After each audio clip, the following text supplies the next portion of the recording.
Hello me lovelies, yes, it's me, Tracey Ireland, from good old Torquay in sunny Devon. My growing army of fans know, I've been driven into hiding, because I'm at the top of Torquay Council's hit list. I'm seen as a danger, friends, can you believe that? Me. A negative force, on England's Riviera. A danger to Torquay society. Truthfully, I'm just a single mum from one of the poorest streets in Britain today. I'm a lone wolf, whose only crime is to want justice for the downtrodden, marginalized, and hard-working people who are at the mercy of Torquay's political system. Tracey Ireland, I presume, call me a detective if you may, but I've had this strong feeling in my waters, since last Thursday, that I might find you cavorting up here. Those flowers look nice, you want to be careful. If Ward Councillor Mrs. Precious Love clocks them, she'll be calling for a photo opportunity. Oh Terry, how lovely to see you. I've come here to get some of the fresh air, blowing over the derelict laundry site, from the neighboring marina and harbour. Also, I am waiting for Dwayne to hook up with me. He's down at Carter's as we speak, getting me a bottle of red. Tracey, please tell me that you haven't given way to gay abandonment. You haven't told Dwayne where your secret bunker is, in the foothills of Melville Hill. Have you? Of course not, that's why I'm sheltering here. I know Dwayne works at the town hall. I also know that if the officers and councillors offered him enough scratch cards to feed his gambling addiction, he'd give away information about the location of my bunker. He wouldn't be able to help himself. He'd point his finger firmly in my direction, and before I know it, the Yellow Order would be kicking down the bunker door and dragging me back to the town hall dungeons. I dare say the Tories wouldn't be so keen to set you free from the clutches of the Liberal Democrats for a second time, so you'd carry on producing your kiss and tell videos about what life is really like in Torquay town centre. You need to be very careful indeed, my girl. I must tell you, Terry, the middle-aged man I met in the underground passages beneath the town hall, as Councillor Pretty Coffee was helping me to escape, took me to an exclusive health and beauty spa in the Surrey Hills a few days later. They did some welcome nips and tucks, and he paid for it. I thought I might hear from him again, but then I discovered that he had resigned from the Conservatives, after being caught looking at tractors, and booking a dominatrix online in the Parliament. Tracey, you must realize that the Liberal Democrats will be getting a lot more aggressive now that the political calendar is moving forward, and there is less than 1 year before the next local elections. They have already started to fire shots across the bows of the Tories, by accusing them of bullying council clerical staff. The mudslinging has started, claws are being sharpened, and soon they will start to hiss like proper cats. You need to stay out of the crossfire, Tracey, and be very wary of the fact that people around here are being recruited by their military branch, known as the Yellow Order. I know that, Terry, and I also know that Monjita from Melville Lane was enlisted. She has been brainwashed and seems to have had a personality transplant. She used to be a nice person, but now she's a nasty piece of works.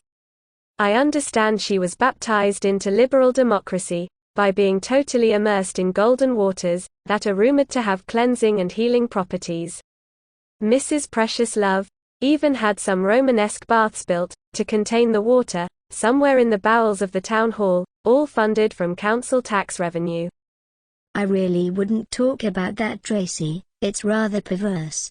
But Monjita won't be the only resident to turn jaundice. Mark my words, there will be people who live around here, that you wouldn't even suspect, being sucked in, and becoming part of Torquay's infamous Yellow Order. One thing is for sure, their primary job will be looking out for you.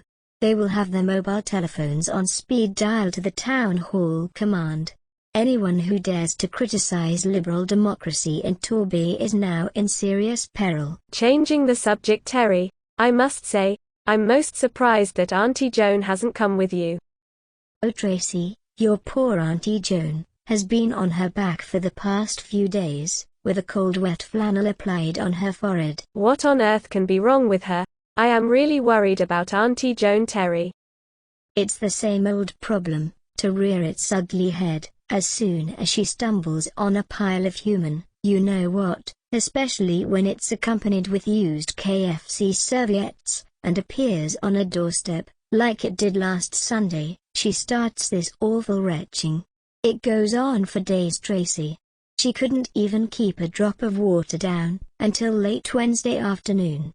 I honestly think that she suffers from post-traumatic stress disorder, for having been living on these streets of degradation, for much too long. Perhaps, Auntie Joan should try and find somewhere else to live. If only it was that easy for people, Tracey, but if you apply to a landlord for somewhere up in St. Mary Church, or even over in Chelston, the first thing they ask you, is where you currently live. As soon as you say Abbey Road, Warren Road, or Melville, they don't want to know.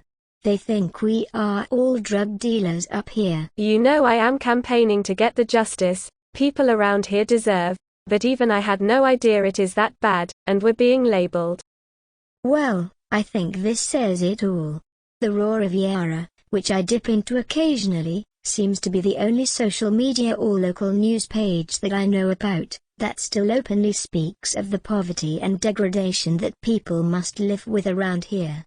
The Yellow Order has infiltrated so many places. The real issues that need resolving are being censored because they put the council and current administration in a less favorable light as we move towards the elections. It's what my granddad would call playing the divide and conquer card. He lived through 2 world wars. I can see what you were saying, Terri. Yes, that's right, Tracey. The Raw Riviera put out a post recently, asking Torquay Council if they would consider buying up the drug dens in our area, the ones with the broken windows, and in most need of repair, as part of their plans to buy up 37 houses. The community around here is so desperate, Tracey, they openly welcome council-run temporary housing. But in places like Chelston, Wellswood, and Babbacombe, you know full well that people will be campaigning in full, not in my backyard mode, because they will be seen as detrimental to them. Anyway, I'll leave you in peace, and just remember, Tracey, stay in that bunker of yours. Keep your head well and truly down. Danger is never far away. Hello, Dwayne, isn't it such a wonderful day? All I want to do is plant lots of marigold seeds and make Torquay even more beautiful, if that is possible to do. I hope that you are sharpening your pencil and will be voting for Ward Councillor Mrs. Precious Love at the council elections in less than a year's time. She has a heart of such compassion, and is working tirelessly, night and day for your community. I can't hang about, Monjita. I'm on a special errand. I've just been down to Carter's to do some shopping for a friend. Are you about to deliver that bottle of red wine to them? Yes, I am. So, I'll walk up Melville Street with you, Dwayne, and fill your heart with joy and gladness, and share with you the wonders of liberal democracy. You can introduce me to your friend if you like. I have a feeling I might know who she is.